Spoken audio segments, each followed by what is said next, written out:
జై శ్రీరామ్ అండి అందరికీ. మనకి గెస్ట్ హౌస్ కావాలి, అది కూడా పల్లెటూరి వాతావరణంలో కావాలి. ఏంటంటే అప్పుడప్పుడు వెళ్ళి చక్కగా ప్రశాంతంగా ఉండి రావచ్చు. ఎప్పుడు సిటీ లైఫ్ ఏంటి, అప్పుడప్పుడు ఇలా వెళ్ళి అలా క్లైమేట్ని ఎంజాయ్ చేసి ఆ పల్లెటూరి వాతావరణాన్ని ఆస్వాదించాలి అని చెప్పి చాలా కష్టపడిపోయి సిటీకి కూసంత దూరం కూడా లేని ఒక చిన్న ప్లేస్ అనేది తీసుకొని కన్స్ట్రక్షన్ అయితే చేయించేసుకుంటున్నారు. బాగానే ఉంది. మరి ఎంతో ఇష్టపడి పల్లెటూరు నాకు ఆ వాతావరణమే కావాలి, చుట్టూ ఉండే చేలను చూసుకుంటూ పాడి పశువుల్ని చూసుకుంటూ చక్కగా ఎంజాయ్ చేయొచ్చు అని తీసుకున్నారు కదా. ఓకే, బాగుంది, చాలా బాగుంది.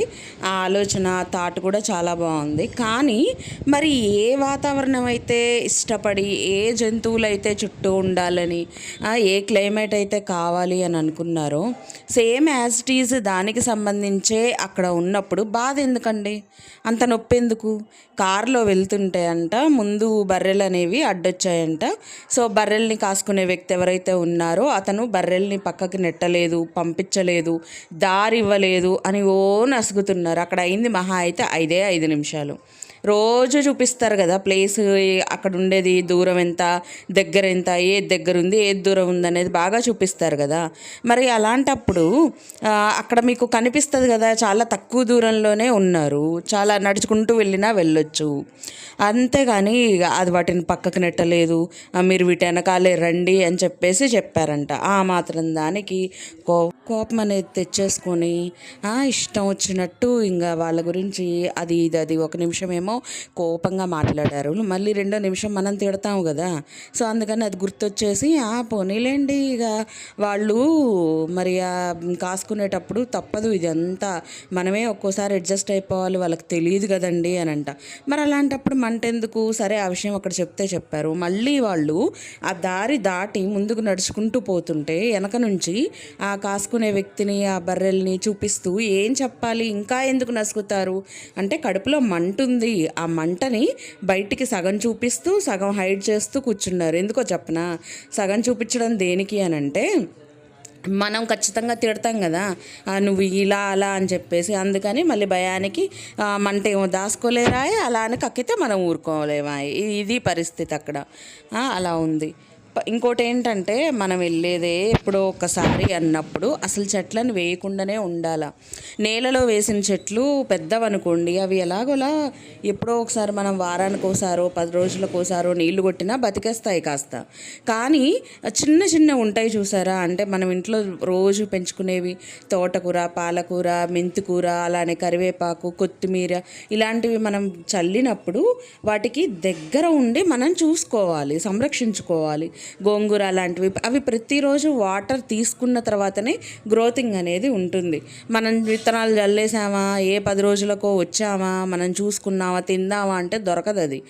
మళ్ళీ ఆ మాత్రం దానికి చీమల మీద నింద.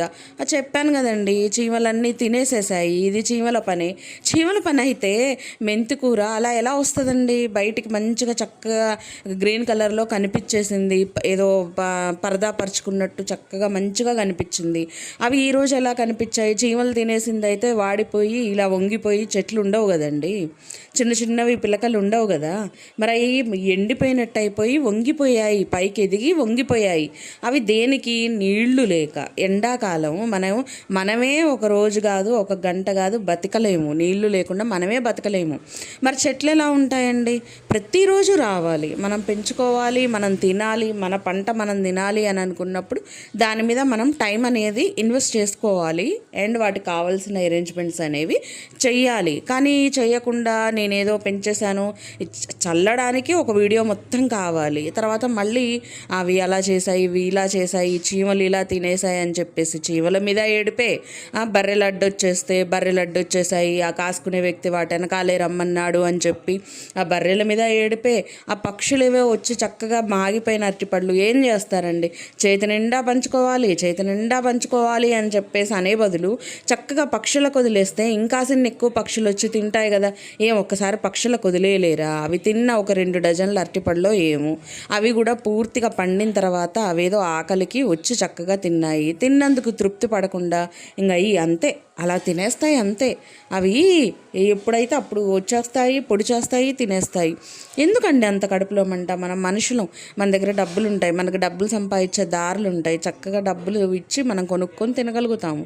చెట్లు, చేమలు, పక్షులు ఇవన్నీ వాటి సొంత కష్టం మీద, వాటి రెక్కల కష్టం మీద వాటిని ఆహారాన్ని సంపాదించుకోవాలి. వచ్చాయే తిన్నాయే అనుకోండి, సంతృప్తి పడాలా? సరే, మన పేరు మీద 10 మంది తిన్నారు, 10 పక్షులు తిన్నాయి కడుపు నిండా అని చెప్పేసి సంతోషించాలా? అదేమీ లేదు. పైకి మాత్రమే జంతువులంటే ప్రేమ, పక్షులంటే ప్రేమ, ఆ వాటి మీద ప్రేమ, వీటి మీద ప్రేమ. మళ్ళీ పైకి చూస్తేనా ఇంకో షేడ్ కనిపిస్తూ ఉంటుంది. వాటినే మళ్ళీ తిట్టుకుంటా కూర్చోవాలా? అసలు అక్కడ వాడిపోయింది పూర్తిగా కనిపిస్తుంది. మీరు ఆ గోంగూర అయి తీసిన దగ్గర చూడండి, నేల బీటలు వారిపోయింది. బీటలు ఎందుకు వారిపోతుంది అంటే, ఎండాకాలం నీళ్ళు అనేది అస్సలు లేకపోతే, అక్కడున్న మట్టిలో తేమ శాతం అనేది లేకపోతే అది బీటలు వారిపోతుంది అనమాట. సో అలా బీటలు వారిపోతుంది అంటే అక్కడ నీకు చెట్లు పెరగడానికి ఛాన్స్ ఎక్కడదండి? దానికి కూడా చీమల మీదే పడేడుపు. మళ్ళీ పైగా అరటిపళ్ళు మళ్ళీ ఈసారి పంట చేతికి వచ్చేసింది తిడతారేమో అని అంట. తిట్టకేం చేస్తారండి? పొద్దస్తమానం అవి కూడా దేనికి పండుతాయి? కడ్డొచ్చి పండడం కాదు, నీరు లేకపోతే కలర్ అనేది చక్కగా పండినట్టు ట్రాన్స్ఫర్ అయిపోతాయి. నీరుండాలి. నీరుంటే ఇంకొన్ని రోజులు చక్కగా మంచి టేస్ట్ వస్తుంది, కాయ లావు వస్తుంది, అలానే తిన్నా ఒక మంచి రుచి అనేది ఉంటుంది. అవి నీరు లేక పండిన అరటిపళ్ళు అనేవి మాగిపోయాయి. నీరు లేకపోతే ఊరికనే మాగిపోతాయి చూడండి, అలా మాగిపోయాయి. ఇక మాగిపోయింది కూడా పక్షులు తిన్నందుకు వాటి మీద పడి ఒకటే గోల గోల గోల చేసేస్తారు. బర్రెలు మేపుకునే వ్యక్తి అతన్ని పట్టుకొని తిట్టేస్తారు. ఏందో మరి ఈ ఫ్యాంటసీ నాకు అర్థం కాదు. మనం వారానికి ఒకసారి పోయామా, 10 రోజులకు ఒకసారి పోయామా అన్నప్పుడు అసలు అలాంటి చోట్ల పెంచకూడదు. మళ్ళీ పైగా ఇంకో చోటు ఉన్న చెట్లు కూడా తీసుకొచ్చి మళ్ళీ అక్కడే నాటడం. ఏదో పక్కింటోళ్ళు మన ఇంట్లో వర్కర్లు అన్నట్టు, మన ఇంట్లో బానిసలు అన్నట్టు. మీకు కనిపించలేదా అండి పండినవి? మీరు మాకు చెప్పలేదు, కనిపించలేదా అంట. వాళ్ళకి ఏం అవసరం? పొద్దుస్తమానం వీళ్ళలాగా పక్కింట్లో తొంగబడి చూస్తారా ఏంటి?